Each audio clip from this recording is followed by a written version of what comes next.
everyone. Today we are going to discuss about the subject software engineering. In this we are going to learn about problem analysis. Myself Divya, working as assistant professor in the Department of Computer Science and Engineering, SRKR Engineering College, Bhimavaram. The slides were taken from the Pankaj Jalor PPT slides from his official website, and the objectives are how to analyze the problem, to list the requirements through informal approach, and how to model data flow diagrams, and how to prototype a software, and how to perform object modeling are the objectives of the class. And here the requirement process is the sequence of steps that should be performed to convert the user needs into the software requirement specification. So to know the requirements, you have to elicit the requirements from the user. They have to be stated clearly, and they should have the basic activities. The requirement process will involve the basic activities like problem analysis, requirement specification, and validation.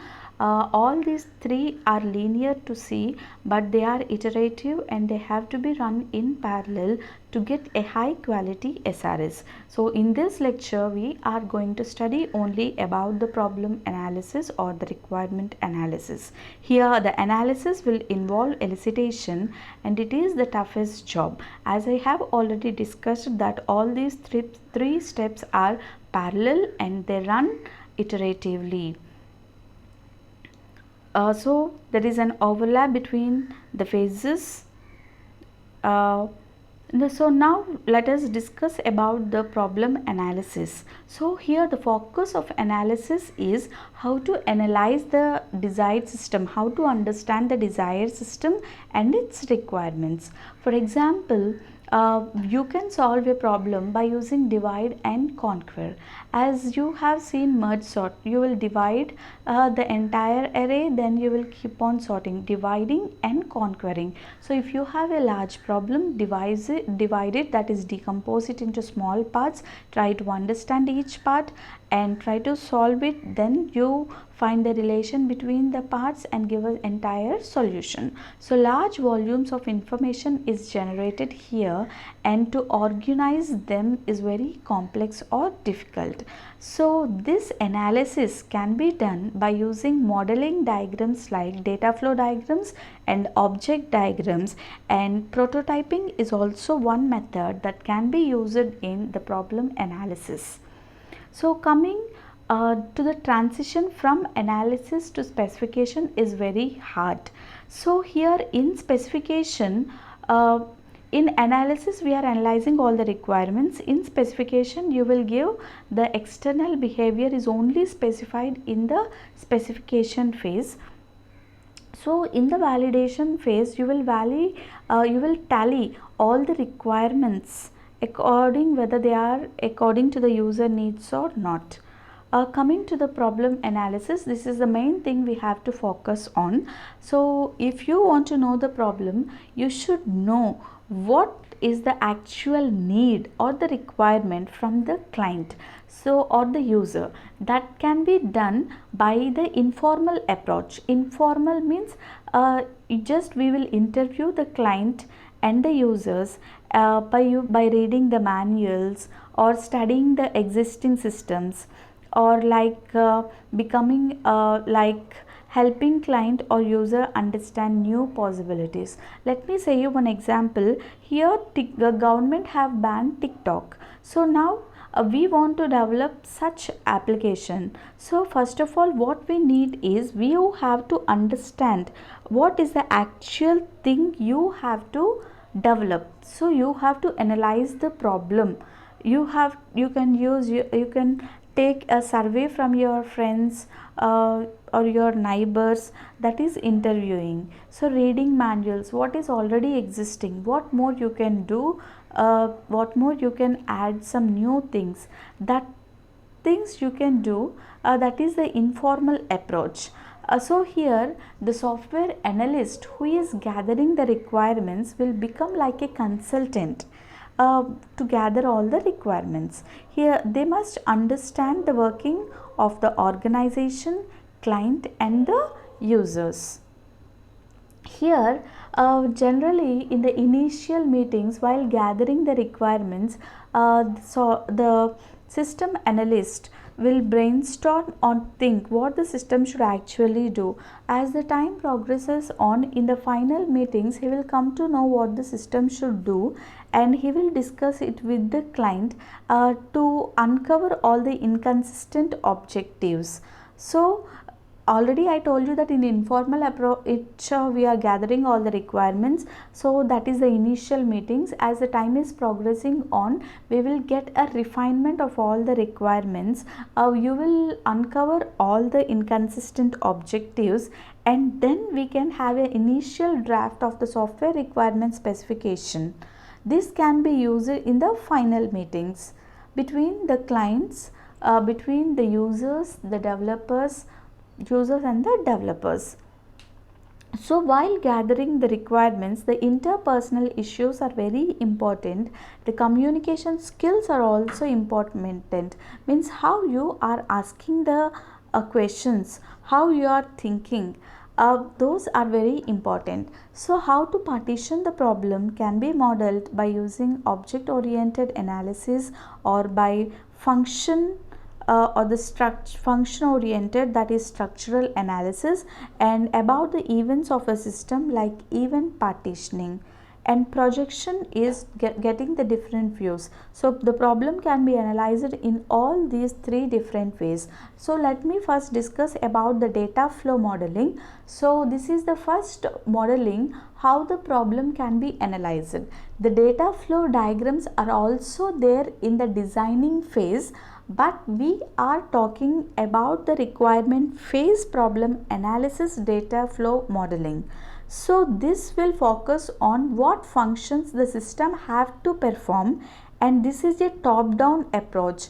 Means from the starting you will have a problem, you will subdivide it, you will further divide it until you get a unique solution. So that is the top down approach. This data flow modeling is structured analysis and specification, and this was proposed for producing the specifications. So data flow modeling will show how the data will flow in the system. So here we will have a bubble diagrams. Bubble diagrams means if you see a bubble, the ellipse shape, then it is an agent that will perform the transformation of data from one state to another state, and this is called as a process. So any complex system which will perform this transformation in a single step. So let me show you with some examples. So this is the example of a data flow diagram for a system that pays the workers. You can see the bubbles. I already told that the bubbles are the processes which will transform the data from one state to another state. And you can also see the rectangles, and you can see the data flows, the named arrow marks which are entering the bubbles and which are leaving the bubbles, and there will be a source or a sink which is outside the system. Let me show you here. The bubbles are the processes which will take the input. There will be an input arrow mark and there will be an output arrow mark. That is, they are getting data, they are processing it, then they are generating some data. You can see the rectangular things, they are representing the source or a sink where the data is actually originating, developed. That is shown here. Always remember that the rectangular boxes which are representing the sources or sink will be always external to the system.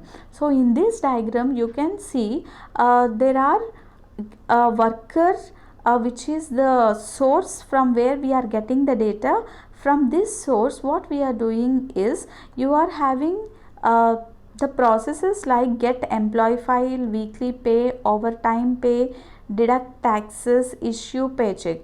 So if I want to perform weekly pay, I want to pay the workers, so that I need to get data from get employee file. So from there I will know the pay rate, then I will pay. If he is working for any overtime, then I have to check the overtime work hours, then the total pay I will get. Then is there any deduction in the taxes, I have to check from the company records, and from the tax rates I will know them. Then the net pay, what actually he gets is the net pay. For that I will issue a paycheck. So when I am issuing a paycheck, I will update in the company records, and I will also update in the worker, the source where we are getting the data from. So this is a data flow diagram, how the data is flowing between one process and the other process, and from the source to the sink. In this diagram you can also see a star. Star implies A star B means both A and see here you are having star, and you will also have a plus. So for example, star, if there is a star between two input data flows A and B, it means that both A and B are needed for the process. Similarly, if you are having plus, either A or B are enough to do the process. So if you observe here in the overtime pay, you should know the overtime rate, you should know the weekly pay, and you should also consider the overtime hours. If I am working for more hours, what amount should be paid, both are required to get it. So that is the use of star and the plus here. So here a DFD is also called as a bubble diagram. It will have hierarchies, level 1, level 2. From the level 0 it will start. Level 0 is the entire system. So that is the bubble, that is the bubble diagram. And hierarchy means if I can divide it further. For example, if I take ATM example, all the ATM functionalities is one system which is in level 0. Now in this ATM we will have several functionalities like generate PIN, like insert card, balance enquiry. All these can be further divided from the ATM, the ATM level 0. So that is coming to level 1. So while inserting insert card properly, if you are entering PIN, enter a valid PIN. What options for balance enquiry do you for balance enquiry to get a mini statement? Everything is one process which is deducted in hierarchy. For example, if I am selecting withdraw option, it will show again two options for me, whether I want to withdraw from the savings or from the current. So like that, you have to divide it in the form of hierarchy, and this division will stop when you think that it is atomic. Atomic means you can't further divide it. For example, I have a password option. If I am typing password wrong, then it will just show me please enter the correct password or re-enter the password. Further I can't divide it. That is atomic. So here the very important thing you have to know in the data flow diagrams is the data dictionary. So all the data which is there in the data flow diagrams will be stored in the data dictionary. For example, if you take the employee name, last name, first name and the middle name together will comprise of the employee name. So writing employee name itself is not enough. What data it comprises of is also stored in the data dictionary. So here it is the repository which will contain all the data about the data flow diagrams. Coming to the common errors, if you are unlabeling data flows, every data flow should have a label. For example, sometimes you are forgetting to draw the data flows. That is also a mistake, and it should some processes you are missing. That is also a problem. So those are the mistakes that you will do while drawing the data flow diagrams. Coming to object oriented modeling, Here, the object-oriented modeling will develop the static structure of the software system in terms of objects. For example, here we will have one main class, then you will have subclasses in that, that is generalization and aggregation, inheritance. That is generalization. Aggregation is summing up all things. In the first diagram, you can see generalization and you can see aggregation in the second part. So please see the diagram here. This is the diagram of this is the object model of a drug store, means the medical store. So here, if you observe, drugstore is the main class. In this drugstore, the subclasses can be either the chemist or the medicine, and here there is sales, and medicines can be given off the shelf directly by the medical practitioner, or if there is a prescription they will give it. So whenever we are selling the medicines, you have to put it in the sales. So this is the object diagram or the class diagram, which will consist of the name of the class, the attributes which we are using, and the operations or the services provided that by that particular class. For example, drugstore is the name of our class. The attributes we are using are what is the name of our medical store and what is the location of our medical store.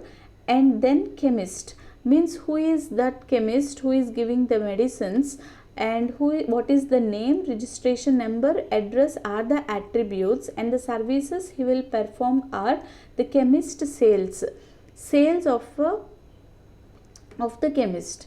So here, if you observe medicine, what is the name, how many quality, what is the expiry date are the attributes, and then expired is the operation, and out of stock is one operation that you can perform. So here what you should know is, here the object is of similar type are grouped together to form an object class. So here, for example, each object it will have attributes, as I told you before. For example, the better way of understanding is a man is separate from his attributes, height and weight. In object oriented systems, attributes will hold the state or they will define the state of an object. An attribute is the pure data value, or attributes are the values as we know. Here objects of similar type are grouped together to form the object class. So a class is essentially a type of definition which defines the space of objects of its type and the operations or the semantics that can be performed on those objects. Formation of classes is also general technique used by humans. For example, an apple tree is an instance of the class of trees. So tree is there, in that apple tree is there, and the class of trees is different from the class of birds. So from this you should know what is a class. All the similarities we are grouping it together into one class. Tree is a class, in that apple tree is an instance. So similarly, birds is the class, in that robin, ostrich are different instances of those birds. So attributes are the values, and what operations we perform are the called as the services.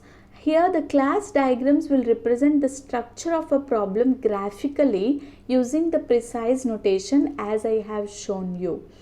And here aggregation, generalization also we have discussed. An association between the two classes can be either one-to-one, means one instance of one class is related exactly to one instance of the other class. Similarly, there can be one-to-many. Multiplicity is specified by using a star, one to many. If one class, if there are multiple instances, you can put a star. So this is the example of the model, object oriented modeling. Coming to prototype. Prototype is a rough model we will generate. So instead of developing the entire software project, we will develop a demo, a model of it, and that is called as prototype. So when we are developing a model, you can show to your users and you can take the feedback from them, and depending upon their feedback you can develop the exact system what they want. So this is the partial system which is used by the clients, users and the developers to gain better understanding of the problem. So don't think that prototyping we are spending all the development cost. Only 10% of the development cost is spent in the prototyping. Prototyping is a rough model. For example, your friend is asking to design you something. So you won't design the actual thing. You will just say your idea by putting a model on a rough paper. That is called as a prototype. Here, throw away prototyping means you will poorly understood all the requirements. Then you will showcase them to the clients, users. Then you will have a well understanding of all those requirements. So poorly understand requirements will well understand with a throw away approach, and you will also come to know what are the unknowns. So reduced requirement errors and reduced volume of requirement change are possible by using prototyping. The things you should not remember are: the requirement specification comprises of analysis, specification and validation. The problem analysis is done by modeling like object oriented modeling and software structural analysis design. That is by using the data flow diagrams, and class diagrams are there for the object oriented modeling, and prototyping are used for the problem analysis and to get a clear picture of what the software is. Thank you.